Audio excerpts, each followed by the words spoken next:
election law was supposed to take effect August 1st, but then came a few more days of legal limbo after another last-minute challenge from the ACLU and Planned Parenthood, with many abortion providers no longer providing care around the state. We'll discuss the impact here in Indiana coming up, but we start with our other big story this week. The latest indictment of former President Donald Trump, this time for the events of January 6th. His new charges include conspiracy to defraud the United States, conspiracy to obstruct an official proceeding, obstruction of and attempt to obstruct an official proceeding, and conspiracy against rights. He now faces a total of 78 state and federal criminal counts. Alexandra Limon has more from Washington. After his court appearance, the former president also spoke to reporters here in Washington, and he insisted he's done nothing wrong. We can't let this happen in America. Former President Donald Trump appeared in federal court in Washington Thursday, where he pleaded not guilty to felony criminal charges. This is a persecution of a political opponent. Trump is accused of conspiring with his allies to brazenly lie about his 2020 election laws and overturn the results. So far, Trump is the only one charged in this case, and his legal team, along with some Republican members of Congress, argue that the indictment is personal and meant to block Trump's 2024 presidential bid. This is not a coincidence. This is election interference at its finest against the leading candidate right now for president. Every time Trump goes higher in the poll, he gets a new indictment. But the Justice Department special counsel says it's simply about enforcing the law. And our nation's commitment to the rule of law sets an example for the world. And Democrats say the case is also about protecting democracy. If you give people a pass and you tell future presidents they can do anything they want, they can commit any violation of the law they want, and they'll never be held accountable, that would be very dangerous. The judge set the next hearing in this case for August 28th. That's just days after the first Republican presidential debate. In Washington, Alexandra Limon. All right, Alexandra, thanks. This is now the third criminal indictment of the former president. In New York, he's also accused of falsifying business records concerning a hush money payment from 2016. That trial scheduled for March. In Florida, he faces more than 30 charges into his handling of classified documents. This also coming from the special counsel's investigation. That trial scheduled for May. Now in this new case, the special counsel said he will pursue a speedy trial, but the former commander-in-chief, of course, also still under investigation in Georgia because of his efforts to persuade Georgia's Secretary of State to, quote, find more votes after the 2020 election. Well, this week we're getting reaction to the news of this latest indictment, with perhaps the most noteworthy reaction coming from former Vice President Mike Pence, who, of course, is running against the former president for the GOP nomination. Pence spoke with reporters during a stop at the Indiana State Fair this week, and our Hannah Adamson was there. His visit to the Indiana State Fair comes on the heels of the latest federal indictment against President Donald Trump. Although Pence says he wished it would have not come to this, he certainly was not mincing words about his former boss.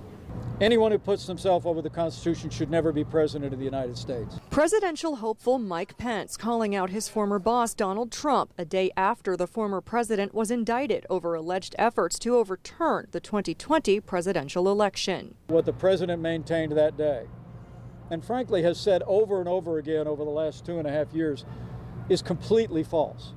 I had no right to overturn the election. And then on that day, President Trump asked me to put him over the Constitution. In this latest indictment, Pence testified under a subpoena before a grand jury. He says when he first heard in December 2020 the suggestion he could choose which votes to deny and which ones to accept, he knew that was false. I dismissed it out of hand, but sadly, the president was surrounded by a group of crackpot lawyers that kept telling him what his itching ears wanted to hear. When asked if he would support Trump if the former president receives the Republican nomination. Well, look, I'm working my heart out every day, traveling across this country to make sure that I'm the nominee. I think it's early, but I remain very, very confident that Republican voters are going to choose. Pence says he's confident he will qualify for the first Republican debate, although whether or not he has enough donors to do so is not yet clear at this time. That debate is scheduled to take place Wednesday, August 23rd. Reporting at the Indiana State Fair, I'm Hannah Adamson.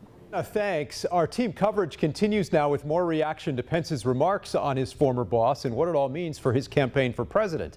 Our Jenny Drasler spoke with a political science professor about the impact on 2024. Former Vice President and former Indiana Governor Mike Pence did not mince words at the Indiana State Fair when asked about the new indictment against former President Donald Trump. The former president is accused of pressuring Pence to reject electoral votes numerous times before the insurrection. The indictment also states when Pence refused to overturn the results, Trump berated him and called Pence too honest. Wednesday, Pence repeatedly defended his actions, citing the Constitution. For my part, I want people to know that I had no right to overturn the election.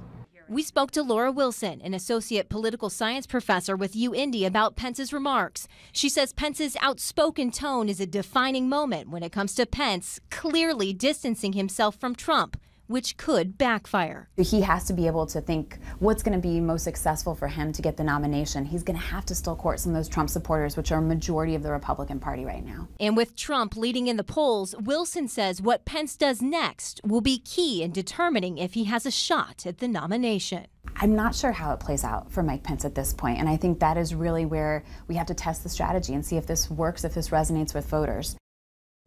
Jenny Drasler reporting. Jenny, thank you. Meantime, more reaction to the indictment from Indiana Congressman Andre Carson, who said, quote, "This is an important moment for our country and a critical step to safeguard our democracy and protect the vote." But a different view from Republican Congressman Jim Banks, who said any lawmaker who supports these charges believes that Attorney General Garland, Jack Smith, and an unelected gang of far-left bureaucrats deserve more of a say in the election than every voter in Indiana, according to Banks. He said America is not a country where you can throw your opponents in jail because you don't like what they said, in his words. This week we also heard from Senator Mike Braun.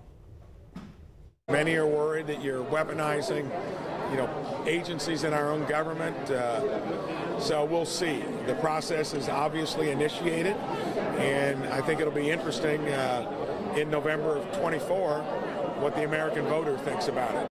All right, coming up next, we'll talk with our panel about Donald Trump's indictment and the stronger stance Mike Pence has taken against his former boss. But up next, the state's new abortion law means many providers are no longer providing abortion care around the state. We'll discuss the impact here in Indiana straight ahead.